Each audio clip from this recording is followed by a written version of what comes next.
अस्सलाम वालेकुम नाज़रीन, डी आर्ट प्रोग्राम में सतार सरोया जी ख़िदमत में हाज़िर आहे। अॼु असां इंटरव्यू सीरीज़ में लोक अदब के हवाले से थोड़े बुनियादी ॻाल्हियुनि ते ॻाल्हि ॿोल कंदासीं। जॾहिं असां चऊं था लोक अदब, त यानी असां हिकु अहिड़े अदब की ॻाल्हि कयूं था जंहिंजी विरास या जंहिंजो विरसो आम माण्हूअ वटि आहे ऐं आम माण्हूअ सां तालुक़ु रखे थो। अदब जीअं त ज़िंदगीअ जो तर्जुमान रहियो आहे, मां गुज़िरियल वीडियो में भी ॻाल्हि करे आयो आहियां, ऐं दुनिया जहान जो अदब उहो सभ खां पहिरियां कंहिं मज़हबी ख़्याल मां जनम वठे थो ऐं पोइ सेलिब्रेशन्स मां जनम वठंदो हिकिड़ी इर्तिकाई शकिलनि मां गुज़रंदो तरक्की करे थो। लोक अदब भी बुनियादी तौर ते लोक माना आम माण्हू जो अदब आहे, ऐं आम माण्हूअ जो अदब यकीनन आम माण्हूअ जे रहणी करणी, आम माण्हूअ जे सकाफ़ती अंदाज़ हयात, आम माण्हूअ जी ॿोलीअ जे सकाफ़ती अंदाज़ सां मां जनम वठंदड़ अदब आहे। यानी आम माण्हू हज़ारे सालनि खां जेको अदब सिरजींदो रहियो आहे ऐं उन अदब जो तालुक़ु उन माण्हूअ जी उथणी वेहणीअ सां, कल्चर सां, सकाफ़त सां, तहज़ीब सां, वास्तनि सां, सेलिब्रेशन सां रहियो आहे। ख़ुशीअ जा ॾिण माण्हू मल्हाईंदा रहिया आहिनि, गम जा ॾिण माण्हू मल्हाईंदा रहिया आहिनि, तकलीफ़ुनि ऐं ॾुखनि में गॾिजी कीअं कमु कंदा रहिया आहिनि। इहो सॼो जेको मामिलो आहे ज़िंदगीअ जो, उन मां हिकिड़ो अदब फुटी निकिरे थो जंहिंखे असां आम अदब चऊं था या लोक अदब चऊं था। ऐं लोक अदब के डॉक्टर बलोच दहकानी अदब चवे थो। दहकान माना अनपढ़ियल माण्हुनि जो अदब। यानी हीउ जेको अदब आहे उहो सीना बसीना हलंदो थो रहे, नसुल दर नसुल हलंदो थो रहे। ऐं इन अदब में जॾहिं लोक अदब जी ॻाल्हि था कयूं त उन में ज़ाहिर आहे कंहिं बि अदब जा ॿ हिसा असां ॻणींदा आहियूं, हिकु नसर जो ऐं ॿियो नज़म जो। यानी नसर में जॾहिं असां किस्सा, दास्तान ऐं कहाणियूं बयानु कयूं था त यानी असां उहो लोक विज़डम जे बुनियाद ते आधारियल हिकिड़ो नसुर बयानु करे रहिया आहियूं। ऐं जॾहिं लोक शाइरी जी ॻाल्हि करे रहिया आहियूं त उन लोक शाइरीअ में असां मुख़्तलिफ़ सिन्फ़ूं ॻणाए सघूं था, जंहिंमें असां मज़हबी शाइरी जूं सिन्फ़ूं बि अचनि थियूं, गाह, गिनान, हमद, नात, मौलूद, मदाह, मनाजातूं, मुनाकबा, इहे सभु अची था वञनि, श्रंगार अची थो वञे। ईअं असांखे पहाका, चवणियूं, इहे बि असांखे लोक अदब में नज़र अचनि थियूं। हाणे लोक गीत जेको आहे उहो सिंध जे अदब में इंतिहाई नुमाया हिसत रखे थो। लोक गीत, जॾहिं असां गीत जी ॻाल्हि था कयूं त गीत यानी ॻाइणु। हाणे हिते असां थोरो फोकस कंदासीं गीत खे। हिन एपिसोड में गीत तव्हांखे ख़बर आहे त ॻाइण मां निकितो आहे ऐं लोक अदब जी सिन्फ़ आहे। ऐं ॻाइण माना हिकु अहिड़ो नज़म जंहिंखे ॻाए बयानु कयो वञे, उनखे असां गीत था चऊं। ऐं लोकगीत यानी ज़ाहिर आहे उन में लोक विज़डम जो ज़िक्र अचे थो पियो ऐं लोकगीत अचनि था। डॉक्टर बलोच साहब लोकगीतनि जे हवाले सां हिकिड़ो किताबु लिखियो आहे, ऐं जंहिंमें अव्हांखे डॉक्टर बलोच जो जॾहिं उहो लोकगीत जो किताबु पढ़ंदो त तव्हांखे महसूसु थींदो त हुन सिंध अंदरि लोकगीत जा तक़रीबन कोई 57 क़िस्म ॼाणाया आहिनि। हाणे इहो सुवालु कॾहिं कॾहिं थींदो आहे त बाबा डॉक्टर बलोच लोकगीत किताब में लोकगीतनि जा घणा क़िस्म ॼाणाया आहिनि, त अव्हां चवंदो त साईं 57 क़िस्म ॼाणाया अथई। ऐं तव्हांखे इहा ॿुधी हैरत थींदी त घणे खां घणा जेके लोकगीत आहिनि उहे थर सां तालुक़ु रखनि था। यानी थर जी सरज़मीन लोकगीतनि जी सरज़मीन आहे। यानी थर हिकु वाहिद सरज़मीन आहे जिते घणे खां घणा गीत सिरजा विया आहिनि ऐं उहो अदबी तारीख़ुनि में थर जा लोकगीत तमामु घणा मिलनि था। ऐं डॉक्टर बलोच साहब तक़रीबन को 42 क़िस्म थरी लोकगीतनि जा ॼाणाया आहिनि। अच्छा, हाणे लोकगीतनि जे हवाले सां मशहूरु लोकगीत तमामु घणा आहिनि। पिणियारो लोकगीत आहे, ऐं वणजारो लोकगीत आहे, गामण लोकगीत आहिनि, हो जमालो असांजो हिकिड़ो मक़बूल तरीन लोकगीत आहे। हाणे माना इहो तव्हांखे लोकगीतनि खे ज़हन में रखिणो पवंदो ऐं उन्हनि खे वरी सम्झणो बि पवंदो। मिसाल जे तौर ते हो जमालो जे लाइ मशहूरु आहे त हो जमालो हिकु अहिड़ो लोकगीत आहे जेको टालपुरनि जे दौर सां तालुक़ु रखे थो। यानी रिवायतूं ईअं आहिनि त टालपुरनि जे दौर सां तालुक़ु रखे थो।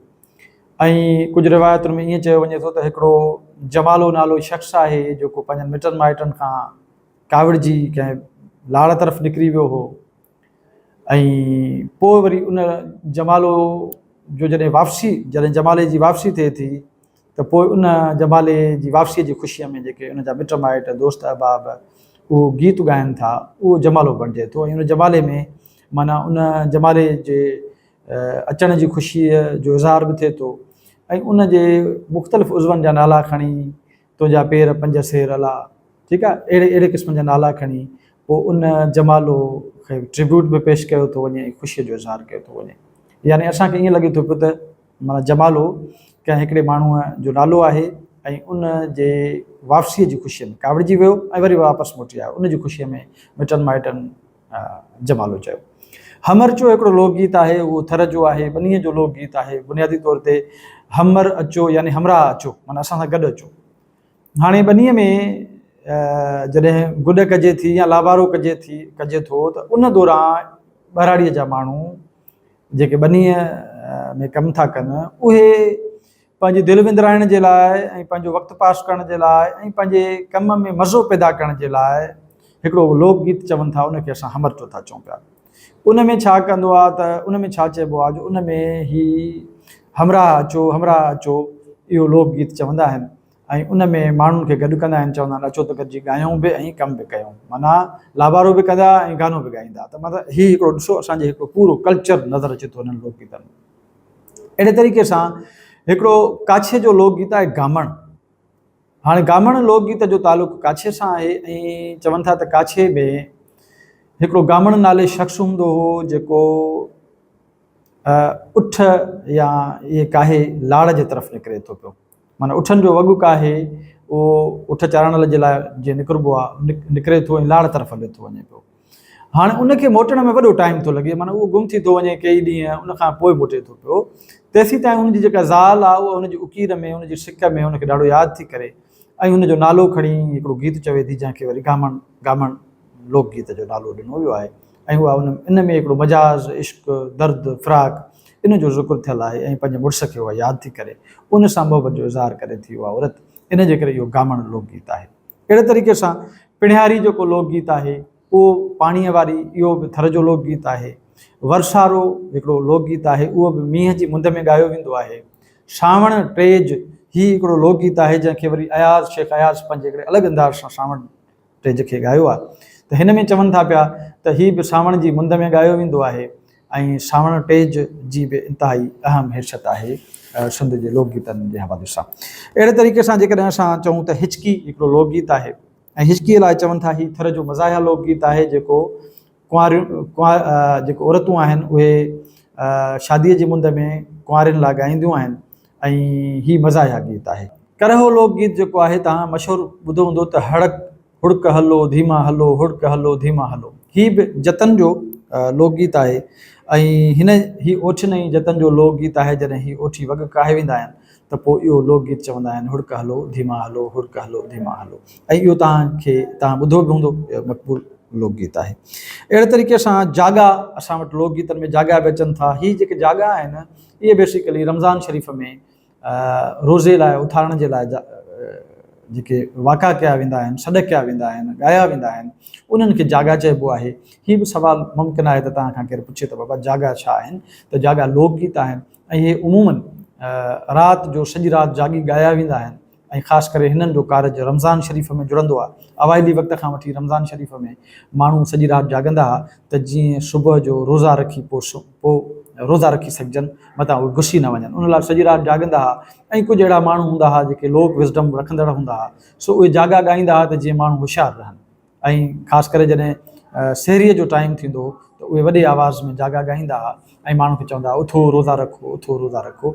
ऐं इन जो थोरो अकासी, इन जो थोरो मंज़र तव्हांखे अॼु जे दौर में बि मिलंदो हूंदो त इलाही शहरनि में असां वटि ॻोठनि में अॼु बि माण्हू हिकिड़ा आहिनि जेके असुर जो उथंदा आहिनि ऐं रोज़े रखण वक़्त खां अॻु माण्हुनि खे सुजाग कंदा वेंदा आहिनि, दर खड़काईंदा आहिनि, रड़ियूं कंदा आहिनि, ॿुधाईंदा आहिनि उथो बाबा रोज़े जो टाइम थी वियो, उथो बाबा। त हीउ जेको जाॻा आहे इहो पुराणे दौर खां वठी असां वटि हिकिड़ो लोकगीत तौरु मशहूरु आहे। अहिड़े तरीक़े सां असां जॾहिं लोकगीतनि जी ॻाल्हि कंदासीं त असांखे बेशुमार लोकगीत मिलंदा ऐं लोक अदब जे हवाले सां डॉक्टर सदीले साहिब जो जेको किताबु आहे लोक अदब जो तहक़ीक़ी जाइज़ो, इहो इंतिहाई अहम माख़ज़ आहे। डॉक्टर बलोच जो इहो जेको लोकगीत किताबु आहे उहो तव्हांजे लाइ अहम रेफरेंस बुक थी सघे थो पियो। ऐं अहिड़े तरीक़े सां लोकगीत इंतिहाई अहम आहिनि, इन जे बारे में सुवाल पुछिया वेंदा आहिनि। इन जे करे ओॾिण हिकिड़ो लोकगीत आहे, जाम लाखी ऐं ओॾिण जे दास्तान ते मबनी आहे, उन जी बि हिकिड़ी अहमियत आहे। ऐं अहिड़े तरीक़े सां कोहिस्तान जा लोकगीत ऐं उत्तर सिंध जा लोकगीत इहे बि पंहिंजे पंहिंजे लिहाज़ खां हिकिड़ी इंतिहाई अहमियत रखनि था पिया। असां ॾिसूं था त हिकिड़ो मोरो लोकगीत आहे जंहिंमें दर्द ऐं फिराक जो ज़िक्र थिए थो ऐं उन में बि इश्क जो दास्तान या दर्द फिराक विछोड़े जो जेको दर्द आहे उहो समाइजे थो। अहिड़े तरीक़े सां मुख़्तलिफ़ लोकगीत आहिनि जिन मां असांखे सिंधी समाज जे अकासी, सिंधी समाज जे रीतुनि रस्मुनि जी अकासी, सिंधी माण्हुनि जे उथण वेहण जे अंदाज़ ऐं ढंग जी अकासी थिए थी। ऐं लोकगीतनि जो वॾो कमाल इहो आहे त लोली हुजे, मोरो हुजे, सावण टेज हुजे, वरसारो हुजे या करहो हुजे या वरी असां हो जमालो हुजे, इहे लोकगीत अॼु ॾींहं ताईं असां वटि ॻाया वञनि था। हमरचो हुजे अॼु ॾींहं ताईं ॻाया वञनि था ऐं हो जमालो खे एतिरी त मक़बूलियत हासिलु आहे जो अॼु बि महफ़िलुनि में आख़िर में चवंदा आहियूं दादा हाणे हो जमालो थींदो, उनखां पोइ महफ़िल थींदी बंदि। याने इहो हो जमालो अॼु बि असां वटि सिंध जे कंहिं बि हिसे में हलिया वञूं उते महफ़िलुनि में हो जमालो ॻायो वञे थो। त जमाला या हीअ जेके लोकगीत आहिनि उनजो सिंध जी अदब जी तारीख़ में इंतिहाई अहमियत इहा आहे त हीअ असांजे समाज जी अकासी कनि था, असांजे रीतुनि रस्मुनि जी कल्चरल हवाले सां असां सां ॻंढियल आहिनि, छाकाणि त हीअ असांजे हिन जे सकाफ़त मां, असांजी ॿोलीअ मां, असांजे अंदाज़े हयात मां, असांजी रहणी कहिणीअ मां, रीतुनि रस्मुनि मां, सेलिब्रेशन्स मां, ठीकु आहे, ॿार पैदा थियो उनजी सेलिब्रेशन, ॿार जी छठी थी उनजो सेलिब्रेशन जशन, ॿार वॾो थियो पंधु करणु लॻो उनजी सेलिब्रेशन, ॿार जवान थियो ॿार जी शादी थी, शादीअ जूं बेशुमार रस्मूं, त उन में असांखे लोकगीत सहरा असांखे सिंध जे हर कुंड में मिलनि था पिया। सो इन जे करे मां जॾहिं बि लोकगीत ते ॻाल्हाईंदो त उनखे घण तरफ़े अंदाज़ सां उन ते डिफाइन करे वठंदो। उमेदु आहे त लोकगीत जे हवाले सां हीउ मुख़्तसिर तारुफ़ आहे। मां इहा दावा नथो कयां त हीउ तमामु वॾो तारुफ़ आहे, हीउ मुख़्तसिर तारुफ़ आहे, मूंखे हिकिड़ो आइडिया मूं ॾिनो आहे। उमेदु आहे त इन ते डिटेल में तव्हां भले पंहिंजी डिस्कशन कयो, हिन ते अभ्यास कयो त जीअं तव्हां लोकगीत जे हवाले सां घणे खां घणो ॻाल्हाए सघो ऐं ॻाल्हाइण जी क़ाबिलियत तव्हां में पैदा थिए। उमेदु आहे त हीअ वीडियो तव्हांजे कमु ईंदी ऐं वरी कंहिं ॿिए वीडियो में कंहिं ॿिए मौज़ूअ सां हाज़िर थींदासीं कंहिं नए मौज़ूअ सां। तेसीं ताईं मोकिलण लाइ जॾहिं पेर ते ॾांहुं ख़ैरु।